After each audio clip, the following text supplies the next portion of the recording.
महाराज जी आपके चरणों में कोटि कोटि प्रणाम। महाराज जी कोई भी टेंशन जल्दी से दिमाग से नहीं निकलती, बहुत कोशिश करती हूँ, इसके लिए महाराज जी मुझे क्या करना होगा? नाम जप।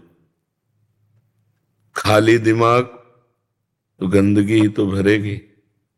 अगर हमारे दिमाग में भागवतिक चिंतन है, परमात्मा चिंतन है, तो हम उसको 2 मिनट में डिलीट कर देंगे। नहीं तो जीवन भर आदमी जिसने गलत कभी बोला और सामने पड़ेगा तो जीवन भर कोई कोई द्वेष बनाए रहते हैं। विवेक तो वही कि एक क्षण में द्वेष को नष्ट कर दो और आनंद पूर्वक भगवत चिंतन में लगो। अगर भगवत चिंतन नहीं तो दूसरा कोई उपाय नहीं, आप ये पक्की बात समझ लो।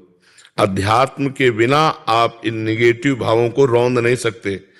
आप इनको रौंदने के लिए जब नाम जप करोगे तभी। कितना भी कोई भी भारी से भारी विपत्ति, भारी से भारी समस्या, भारी से भारी निगेटिव चिंतन हम नष्ट कर सकते हैं भगवान के चिंतन के द्वारा। ध्येय मापदी, जिन चरणों का ध्यान मात्र आपदा का नाश कर देता है। हरि स्मृति सर्व विपद विमोक्षणम, भगवान का स्मरण समस्त विपत्तियों का नाश कर देता है। और जब नाम जप करते हैं तो विवेक जागृत होता है। विवेक 1 मिनट में हटा देता है। नहीं तो उसी का चिंतन, इसने क्यों कहा, कैसे कहा, अरे फिर दूसरा, फिर तीसरा, वो इतना चिंतन करते करते फिर वो डिप्रेशन में पहुंच जाता है। ये ओवर थिंकिंग रोकने के लिए नाम जप अत्यंत आवश्यक है।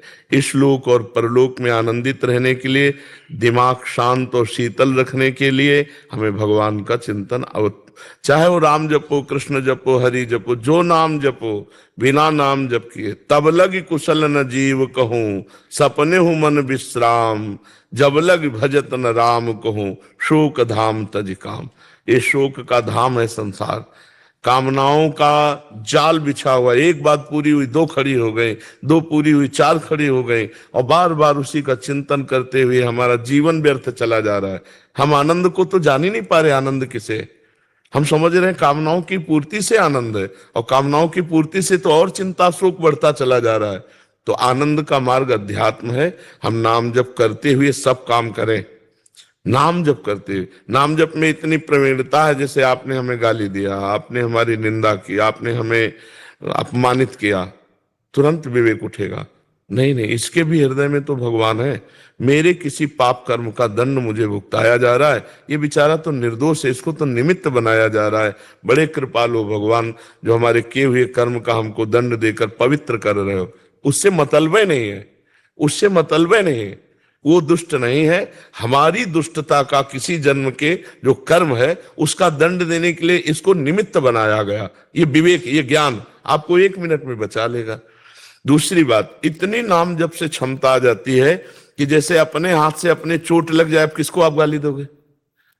अपने हाथ से चोट नहीं लग जाती, अपने किसको गाली दोगे? अपने दांत से जबान कट जाए, किसको गाली दोगे? ऐसे ही सब में आत्मस्वरूप भगवान का दर्शन कर रहा है, तो दुनिया के द्वारा किए हुए प्रहार को ऐसे ही समझ रहा है जैसे अपने हाथ से अपने को दंड में। वो किसी को दोषी नहीं समझता। सब में भगवत भाव। उमा जे राम चरण रत, विगत काम मद को, निज प्रभु में देखें जगत, केसन करें विरोध। तो बिना भगवान के चिंतन के इस समस्या का समाधान नहीं हो सकता।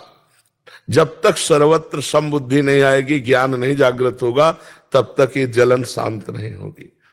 द्वेष करने वाले पर भी हम रोष ना करें, ये अध्यात्म है, तो हम जीत जाएंगे। नहीं, कितना प्रपंच, जरा दिमाग को आप अपने खुद देखिए, कितना प्रपंच भरा हुआ है। उसको साफ करने के लिए हमारे पास नाम है, राधा राधा राधा राधा। आप खुद देखना, आप कितने गंभीर हो जाएंगे, आपको कितना आनंद आने लगेगा, आप में एक मस्ती आ जाएगी। आप खुद देखिएगा। नाम ही एक उपाय है। किसका प्रश्न था? हाँ, नाम नहीं जप करोगी तो फिर इसको नहीं हटा पाओगी। यही तो दंड है, यही दंड है। अरे देखो, यही बुद्धि अपने आप जहर खवा देती है। अपने हाथ से आदमी जहर खाता है, अपने हाथ से फांसी लगा लेता है, अपने हाथ से शूट कर देता है। ये वही बुद्धि है जो भगवान से विमुख हुई, संसार में सुख खोजने गई, और जब उसको कुछ नहीं मिला, धोखा मिला, या उसका निर्णय ठीक नहीं हो पा रहा, तो सोचता है यार अपने को ही खत्म कर दो। ये है बुद्धि। ये देखो ना, कितनी घटनाएं ऐसी घटती हैं। तो इसलिए हमें लगता है सबको नाम जपना चाहिए। गंदा भोजन छोड़ो, गंदा पेय पदार्थ छोड़ो, गंदे आचरण छोड़ो, नहीं तो तुम्हारी दुर्गति हो जाएगी। आज हंस लो हमारी बात पे, girlfriend boyfriend live in relation, आज हंस लो हमारी बात पे कि बाबा जी ऐसी बात करते हैं, ये क्या जाने। समय आएगा ना, तब तुम देखना, हमारी बात को याद करना कि तुम्हारा जीवन कहां पहुंच गया है, कितने संकट में पहुंच गया है।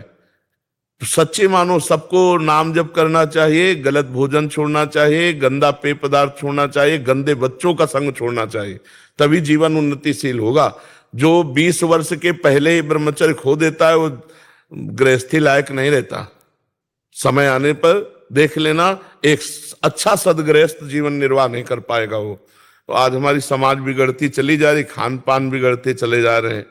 बच्चों को देखो ना, जब बच्चों के पसंद बोले चाउमीन, वो क्या कहते हैं, हाँ नूडल, पिज्जा, पिज्जा, ये पसंद है। तो हम अच्छा पदार्थ जैसे रोटी दाल चावल सब्जी, ये शुद्ध जो घर के, ये पसंद नहीं आते। बहुत संभल करके भोजन, बहुत देखो, जैसा खाओ अन्न वैसा बने मन, जैसा पियो पानी वैसी बने वाणी, जैसा करोगे संग वैसा चढ़ेगा रंग। तो आज हमारा संग भी गड़बड़, मोबाइल जो चाहो देख लो, और मोबाइल में तो पूरा संसार है, जिस जो चाहो सर्च करो देख लो। और खान पान तो देख ही रहे हैं, पवित्र हो रहा है। और पान की तो पूछो मत, पीने के लिए तो मतलब नए नए बच्चे, छोटे छोटे बच्चे सब अपेय पदार्थ पीने लगे। हाँ, तो इनसे बचे तो ठीक है, नहीं तो बुद्धि निगेटिव ही चिंतन कराएगी। तो हमें लगता है कि आप नाम जप कीजिए, पवित्र भोजन कीजिए, तो इससे आप देखना फिर आपका निगेटिव भाव शांत करने के लिए विवेक जागृत हो जाएगा, वो तत्काल शांत कर देगा। जी।